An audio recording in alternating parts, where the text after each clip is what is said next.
Hi students, very good morning to all of you. As we are discussing about the third lesson, which is chemical bond, in that we have discussed about the definition of chemical bond. The attractive force which holds the two atoms together is nothing but chemical bond. After that, we have explained about Coastal-Lewis theory. In that, we have studied about what are valence electrons, what are inner electrons, and what is octet rule. In order to follow octet rule, how many electrons should be present in valence orbitals. All such things have been explained in the previous class, and also about different types of chemical bonds. In that, we have discussed about the ionic bond, covalent bond, coordinate covalent bond, and hydrogen bond. These are the different types of chemical bonds. In that, we have completed the covalent bond, what is a covalent bond and how it is classified, and different examples are given to that covalent bond. After that, we have explained about, or we have discussed about the ionic bond and what are the factors favorable for formation of ionic bond. All the things have been explained in the previous class. Now in the today's class, we shall discuss about the Poisson rules and also important properties of ionic compounds. So before going to Poisson rules, we should have an idea about two things. They are, one is cation and another one is anion. Already we have told you what are cations and what are anions. Cations are nothing but these are the ions which are positively charged species. So the ions which contains positive charge are called as cations, and the ions which contains negative charge are called as anions. So if we have an idea about that, then we can understand the Poisson rules very easily, and which is also very important question for examination. The important question, Poisson rules. So in the Poisson rules, the scientist called Poisson has given some rules when the cations forms ionic compounds, when the anions forms ionic compounds. In order to know that rules, Poisson has given some important postulates. Among them, the first postulate is here: increase in the size of cation increases the nature of ionic compound or ionic bond. What is the meaning of that? So if the size of the cation increases, then the ionic bond can be formed very easily. When ionic bond is formed very easily, when if we take the cations, if the size of the cation is more, then it can form ionic bond very easily. So that is the first postulate given by the Poisson rule. Increasing in the size of the cation increases the formation of ionic bond very easily. So that is the first one. Increase in size of the cation increases the nature of the ionic bond. I have given you some examples here: lithium ion, sodium ion, potassium ion. So what it indicates? It indicates that increasing in size of the ions, the lithium can form ionic compounds very slowly, or it cannot form ionic compounds. Whereas sodium ion can form ionic compounds, whereas potassium ion can form ionic compounds very easily. So lithium, sodium, potassium, and also after that rubidium, cesium, all these are the ions. So they can form ionic compounds very easily. Among these, which can form ionic compound very easily? Cesium can form ionic compound very easily. Why? Because it has more size. Among these cations, it will have high charge. That's why it can form ionic compounds very easily. And again, second one is small size of anion favors the formation of ionic compound. So in order to form ionic compounds, cation should have large size, anion should have smaller size. That is the main important thing.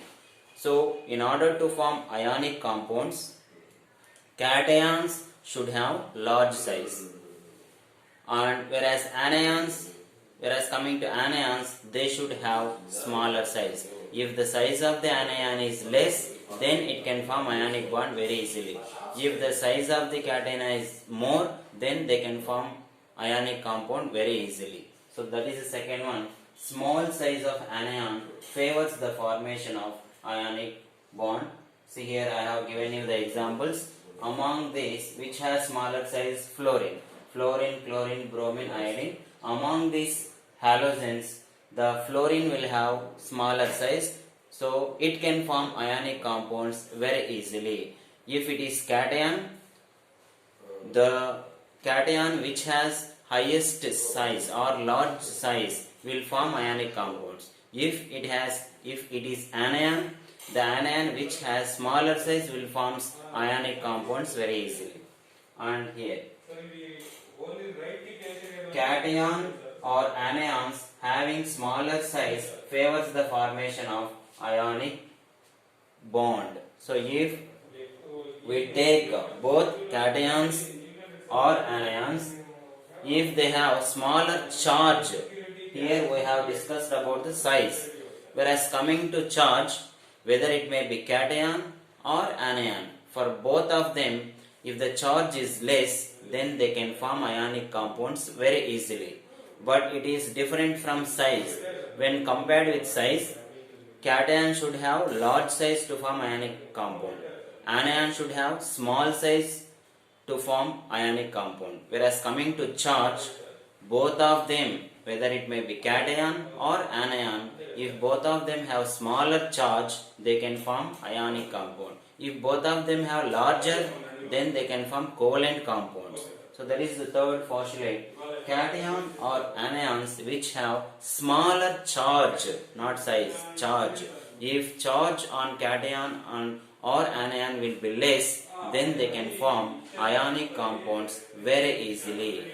So if we take NaCl and AlCl3, NaCl sodium chloride is more ionic than AlCl3 because here the charge on aluminum will be more.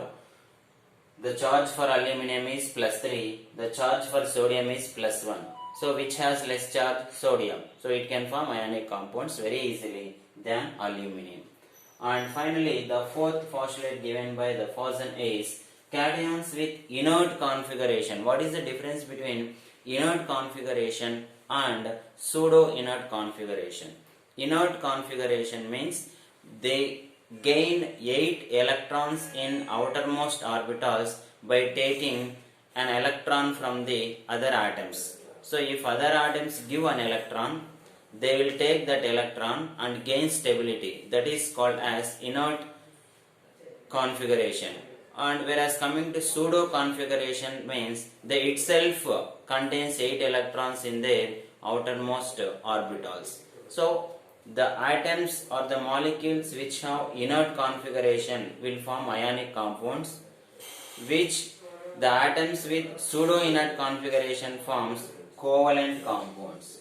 So these are the rules given by the Fosson in order to explain when the ionic compounds are formed by cations and anions. And after that, we should know about properties of ionic compounds. What are the different properties of ionic compounds? Ionic compounds are generally, all of them are crystalline solids. What is meaning of crystalline solid? Crystalline solids means which have or in which the particles are arranged in a regular manner. So the particles are arranged in a straight manner or in a regular arrangement. Such type of solids are called as crystalline solids. So all the ionic compounds are crystalline solids, and whereas all the ionic compounds will have high melting points and boiling points. All these ionic compounds will have high melting point and boiling point. And All of them are soluble in polar solvents like water. Ionic compounds all are soluble in water. Water is a polar solvent. Ethyl alcohol, ether, benzene, carbon tetrachloride, all these are polar solvents. Ionic compounds are soluble in all of them. And all they are non-rigid, so they can move from one place to another without exhibiting force on them. So they are all are non-rigid and they are non-directional. These are the important properties of ionic compounds. And finally, we should know about bond parameters. So the different bond parameters are, or the bond parameters are four types: bond length, bond angle, bond enthalpy, bond order. We should know one by one. So what is the bond length? So bond length can be defined as bond length. It is the distance between two atoms.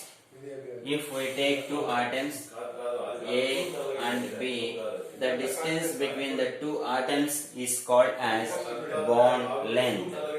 So here the bond length will be differ from one atom to another atom, like that. So different bond lengths may be occur here. So if we take the bond length if we take C single bond C, then what is the bond length means 154 picometers. These are the units.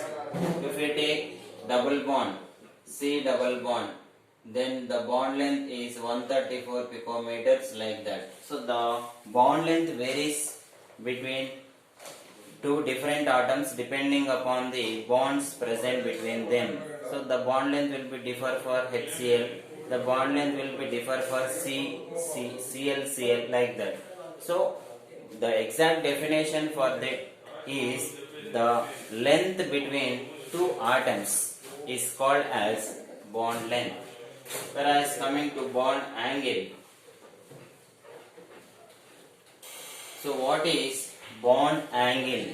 The angle between lone pairs and bond pairs present in a molecule. This is the simplest way to define the bond angle. What is bond angle means the angle between the lone pairs and bond pairs in a molecule.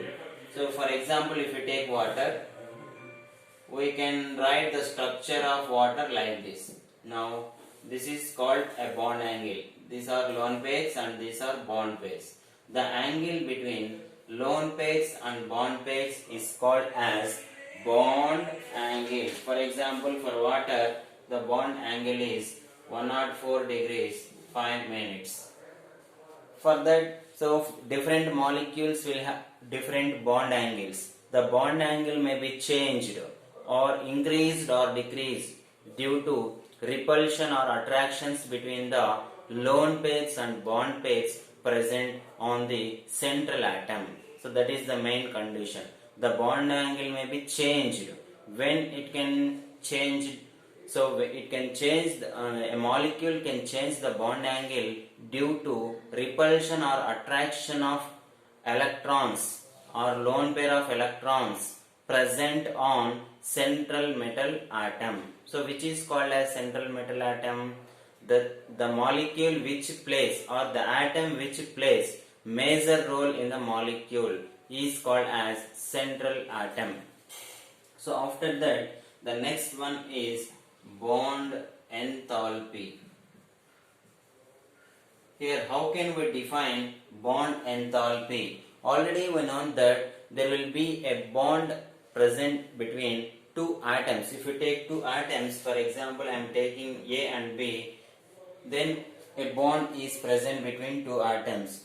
So why a bond is present between two atoms means, if there is no bond, then we cannot form any product from that two atoms. So it is nothing but it is the force which can holds the two atoms together. That is called as a bond. So if there is no presence of a bond between two atoms, then we cannot make a chemical reaction or we cannot find out a product. So that is the main thing. Here I have taken a bond between two atoms. In order to break a bond between them, why we should break a bond? If a bond is not broken, then a product will not be obtained. That's why in order to form a product, we should break a bond. So the energy required to break a bond between two atoms is called as bond enthalpy. So what is bond enthalpy? This is a bond. In order to break a bond, some energy should be required. The energy which is required to break a bond between two atoms is called as bond enthalpy. And finally, bond order. So what is the definition for bond order? The number of bonds between two atoms is called, that number is called as bond order. Bond order will be different for different molecules. For example, for hydrogen, bond order is 1. For oxygen, bond order is 2. Why I am writing 2 for oxygen? Because there is a presence of double bond between oxygen and oxygen. And for nitrogen, the bond order is 3. Why I am writing 3? Because there will be a presence of triple bond between nitrogen and nitrogen. So this is all about important bond parameters. So the important bond parameters are bond length, bond angle, bond enthalpy and bond order. So this is all about ionic bond. So first I have given you the definition of ionic bond, and after that I have explained with an example how ionic bond is formed, and finally factors favorable for formation of ionic bond, Poisson rules, properties and bond parameters.